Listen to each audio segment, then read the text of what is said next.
Hi hello ഇന്നത്തെ വീഡിയോയിൽ ഒരു ഊണ് ചെറിയ രീതിയിലുള്ള ഒരു ഊണ് തയ്യാറാക്കുന്നതാണ് കേട്ടോ കാണിക്കുന്നത്. റമദാൻ തുടങ്ങിയ പിന്നെ ചോറ് കഴിക്കൽ കുറവാണല്ലോ. ചോറ് കഴിച്ചിട്ട് തന്നെ കുറേ ആയി. അപ്പോൾ എല്ലാവർക്കും ഒരു പൂതി ചോറും കറിയൊക്കെ കൂട്ടിയിട്ടൊരു നാടൻ രീതിയിൽ കഴിക്കണം എന്നുള്ളത്.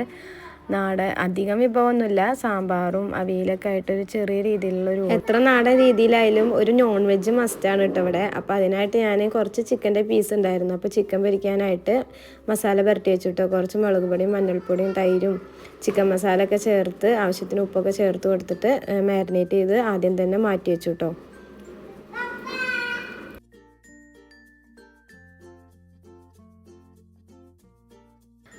ആദ്യം തന്നെ സാമ്പാറാണ് കേട്ടോ ഉണ്ടാക്കാൻ നിന്നത്. അതിനായിട്ട് ഒരു 1/2 കപ്പ് പരിപ്പിലോട്ട് 1 കപ്പ് വെള്ളം ചേർത്ത് കൊടുത്തിട്ട് കുക്കറിൽ നന്നായി വേവിച്ചെടുക്കാൻ മാറ്റി വെച്ചിട്ടോ. ആ സമയം കൊണ്ട് സാമ്പാറിലേക്കുള്ള കഷ്ണങ്ങളൊക്കെ നേരാക്കി വെച്ചിട്ടുണ്ടായിരുന്നു. പിന്നീട് ഒരു പാൻ അടുപ്പത്ത് വെച്ചിട്ട് ഒരു 2-3 ടേബിൾ സ്പൂണ് വെളിച്ചെണ്ണ ചേർത്ത് കൊടുത്തിട്ടോ. അതിലോട്ട് കുറച്ച് ഉലുവ ചേർത്ത് കൊടുത്തു. അതിനുശേഷം ഒരു 1/4 ടീസ്പൂണോളം കായംപൊടി ചേർത്ത് കൊടുത്തു കേട്ടോ.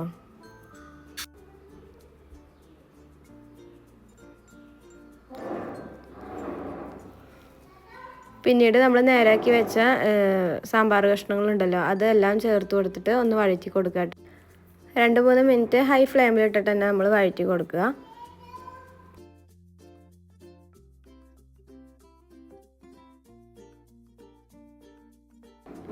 പിന്നീട് ഇതിലോട്ട് മസാലപ്പൊടികൾ ചേർത്ത് കൊടുക്കുക. ഒരു 1/4 ടേബിൾ സ്പൂണ് മഞ്ഞൾപ്പൊടി, 3 ടേബിൾ സ്പൂണ് മല്ലിപ്പൊടി, അതുപോലെ തന്നെ 1 ടേബിൾ സ്പൂണ് കാശ്മീരി ചില്ലി പൗഡറും ചേർത്ത് കൊടുത്തിട്ട് നന്നായി ഇളക്കി കൊടുക്കുക കേട്ടോ.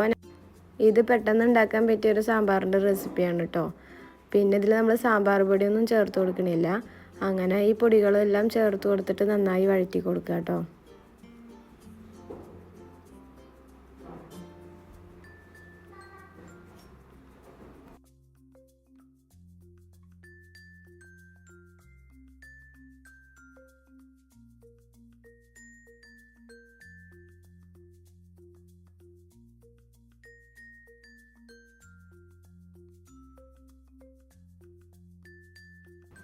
പിന്നീട് ഒരു ചെറുനാരങ്ങ വലുപ്പത്തിലുള്ള പുളി നമ്മൾ പിഴിഞ്ഞ് മാറ്റി വെച്ചിട്ടുണ്ടായിരുന്നു. അത് നമുക്ക് ഇതിലോട്ട് ചേർത്ത് കൊടുത്തിട്ട് ഇളക്കി കൊടുക്കുക.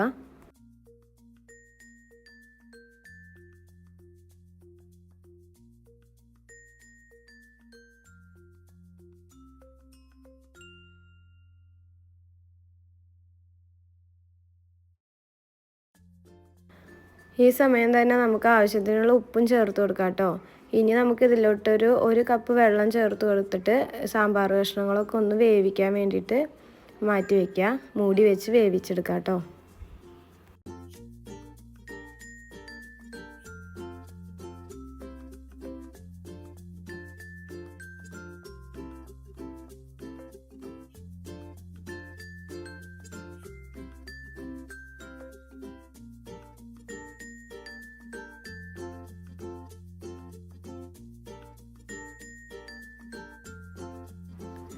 അങ്ങനത്തെ സാമ്പാർ കഷ്ണങ്ങളൊക്കെ നന്നായി നമുക്ക് വെന്ത് കിട്ടിയിട്ടുണ്ട്. ഈ ഒരു സമയമാകുമ്പോൾ നമുക്ക് ഇതിലോട്ട് വേവിച്ച് വെച്ച പരിപ്പ് ചേർത്ത് കൊടുക്കാം കേട്ടോ. എന്നിട്ട് നന്നായി ഇളക്കി കൊടുക്കുക. ഈ ഒരു സമയമാകുമ്പോൾ നമുക്ക് ഇതിലോട്ട് കറിവേപ്പിലയും മല്ലിയിലൊക്കെ ചേർത്ത് കൊടുക്കാം കേട്ടോ.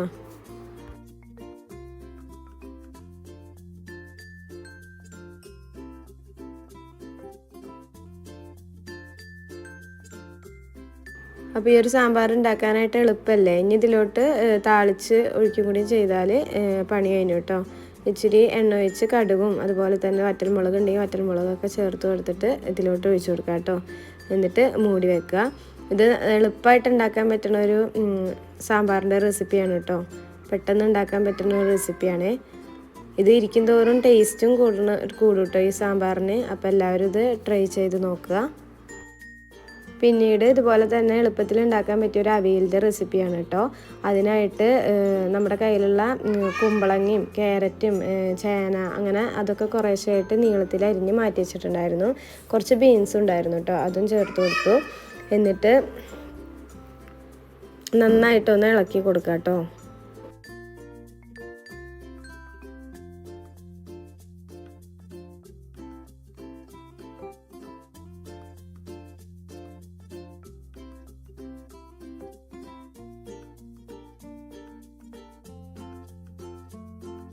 പിന്നീട് ഇതിലോട്ട് ഒരു 1/4 ടീസ്പൂണ് മഞ്ഞൾപ്പൊടിയും 1/2 ടീസ്പൂണ് മുളക് പൊടിയും ചേർത്ത് കൊടുക്കുക.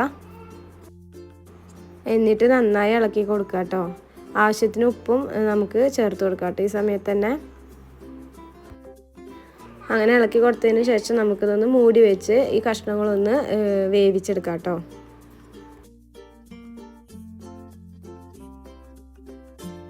അങ്ങനെ കഷ്ണങ്ങളൊക്കെ വേവണ സമയം കൊണ്ട് തന്നെ നമുക്ക് ഇതിലോട്ടുള്ള അരപ്പ് തയ്യാറാക്കാം. ഒരു 1/2 കപ്പ് തേങ്ങ, അതിലോട്ടൊരു 4-5 ചെറുള്ളിയും നല്ല ജീരകവും ചേർത്ത് കൊടുത്തിട്ട് ഒന്ന് ചതച്ചെടുക്കുക കേട്ടോ.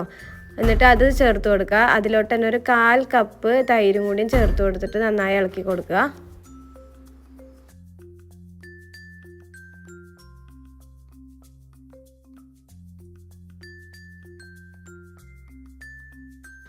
ലാസ്റ്റായിട്ട് നമുക്ക് ഇതിലോട്ട് കുറച്ച് കറിവേപ്പില കൂടിയും ചേർത്ത് കൊടുക്കാം കേട്ടോ.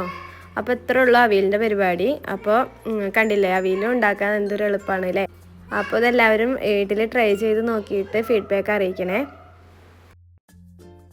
പിന്നീട് ഉണ്ടാക്കിയത് പായസമാണ് കേട്ടോ, ചെറുപയർ പരിപ്പ്. അപ്പോൾ എങ്ങനെയാണ് ഇത് ഉണ്ടാക്കുകയെന്ന് നോക്കാം. അതിനായിട്ട് ഒരു കപ്പ് ചെറുപയർ പരിപ്പ് നമുക്ക് ആദ്യം തന്നെ ഒന്ന് വറുത്തെടുക്കണം കേട്ടോ. അങ്ങനെ ചെറുപയർ പരിപ്പൊക്കെ നമ്മളിതാ വറുത്തെടുക്കുകയാണ്. നന്നായി ഇളക്കി കൊടുക്കുക കേട്ടോ, കൈവിടാതെ ഒന്ന് ഇളക്കി കൊടുക്കുക. അങ്ങനെ പരിപ്പിൻ്റെ ഒക്കെ കളറൊന്ന് മാറി വരുന്ന വരെ ഒന്ന് വറുത്തെടുക്കണം കേട്ടോ. അതിനുശേഷം നമുക്കിത് കുക്കറിലിട്ടിട്ട് വേവിച്ചെടുക്കാം കേട്ടോ. 1 കപ്പ് ചെറുപയർ പരിപ്പിന് 3 കപ്പ് വെള്ളമാണ് കേട്ടോ നമുക്ക് ചേർത്ത് കൊടുക്കേണ്ടത്. അങ്ങനെ ഒരു 3 വിസിൽ വരുന്ന വരെ നമുക്കിത് വേവിച്ചെടുക്കാം. ആ സമയം കൊണ്ട് തന്നെ നമുക്ക് ശർക്കര പാനി ഉണ്ടാക്കിയെടുക്കാം കേട്ടോ. അതിനായിട്ടൊരു 1/4 കപ്പ് ശർക്കര ഒരു പാനിൽ ഇട്ട് കൊടുത്തിട്ട് അത്ര തന്നെ വെള്ളം ചേർത്ത് കൊടുത്തിട്ട് നമുക്കൊന്ന് ഉരുക്കിയെടുക്കാം കേട്ടോ ശർക്കര.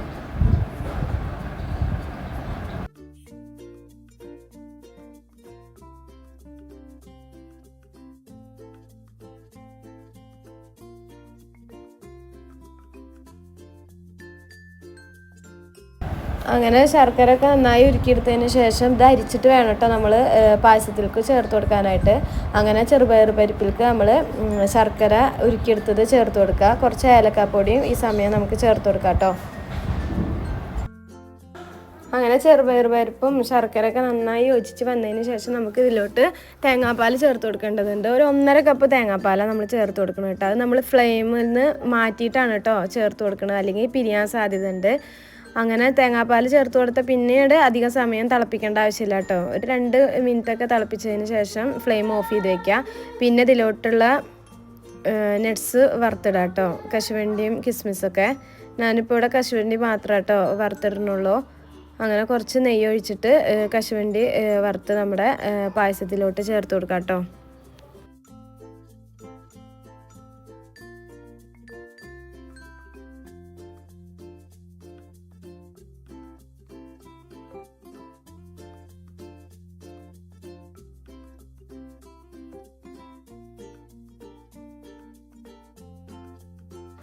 അങ്ങനെ നമ്മുടെ പായസം റെഡി ആയി കിട്ടിയിട്ടുണ്ട്.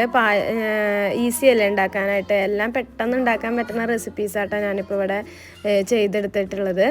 അപ്പോൾ എല്ലാവരും ഇത് ട്രൈ ചെയ്ത് നോക്കിയിട്ട് ഫീഡ്ബാക്കൊക്കെ അറിയിക്കണേ.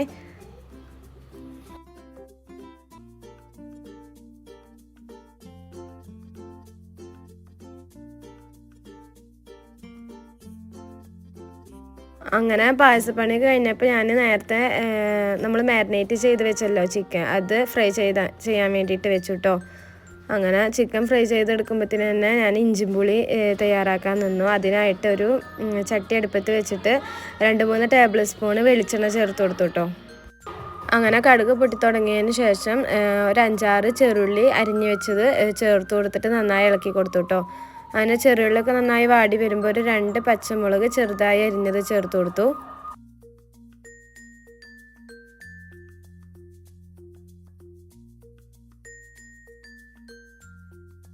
പിന്നീട് ഒരു 150 ഗ്രാം ഇഞ്ചി ചോപ്പറിലിട്ട് നമ്മൾ ക്രഷ് ചെയ്തെടുത്തിട്ടുണ്ടായിരുന്നു, അത് നമ്മൾ ഇതിലോട്ട് ചേർത്ത് കൊടുത്തു കേട്ടോ. എന്നിട്ട് നന്നായി ഇളക്കി കൊടുക്കുക. ഇഞ്ചിയുടെ കളറ് മാറി വരുന്ന വരെ നമ്മൾ ഇളക്കി കൊടുക്കണം കേട്ടോ. ഈ ഒരു രീതിയിലാവണ വരെ, ഒരു ബ്രൗൺ കളർ ആവണ വരെ നമ്മൾ വഴറ്റി കൊടുക്കണം. അതിനുശേഷം ഒരു 1/4 ടീസ്പൂൺ മഞ്ഞൾപ്പൊടിയും 1 ടീസ്പൂണ് മുളക് പൊടിയും ചേർത്ത് കൊടുത്തിട്ട് നന്നായി ഇളക്കി കൊടുക്കുക കേട്ടോ. പിന്നീട് ഒരു ചെറുനാരങ്ങ വലുപ്പത്തിലുള്ള പുളി നമ്മൾ പിഴിഞ്ഞ് മാറ്റി വെച്ചിട്ടുണ്ട്. അത് ഇതിലോട്ട് ചേർത്ത് കൊടുക്കുക. എന്നിട്ട് ഇളക്കി കൊടുക്കുക കേട്ടോ. ഈ സമയം തന്നെ ആവശ്യത്തിന് ഉപ്പ് ചേർത്ത് കൊടുക്കണം കേട്ടോ.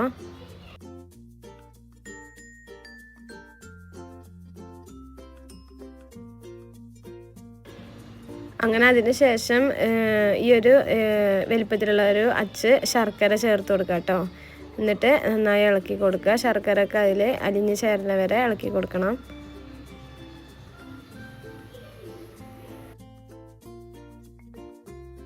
അങ്ങനെ ശർക്കരയൊക്കെ നന്നായി അലിഞ്ഞ് ചേർന്ന് വന്നിട്ടുണ്ട്. അതുപോലെ ഉപ്പ് ലേശം കുറവായതുകൊണ്ട് ഞാൻ വീണ്ടും ഉപ്പ് ചേർത്ത് കൊടുത്തിട്ടുണ്ട് കേട്ടോ.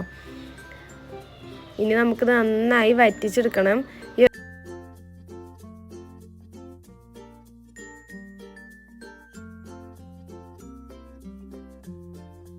ഈ ഒരു സമയമാകുമ്പോൾ നമുക്ക് ഇതിലോട്ട് കായംപൊടിയും ഉലുവപ്പൊടിയൊക്കെ ചേർത്ത് കൊടുക്കാം കേട്ടോ. ഒരു 1/4 ടീസ്പൂണോളം ചേർത്ത് കൊടുക്കുക. അതൊക്കെ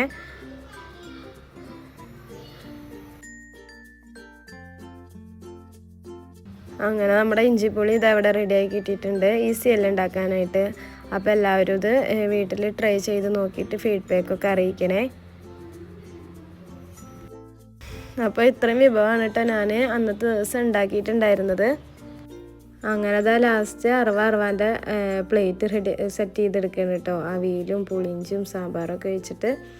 അങ്ങനെ അന്നത്തെ ഫുഡ് നല്ല റാഹത്തായിട്ടുണ്ടായിരുന്നു. അപ്പോൾ ഇന്നത്തെ റെസിപ്പീസൊക്കെ എല്ലാവരും ട്രൈ ചെയ്ത് നോക്കിയിട്ട് ഫീഡ്ബാക്കൊക്കെ അറിയിക്കാം കേട്ടോ.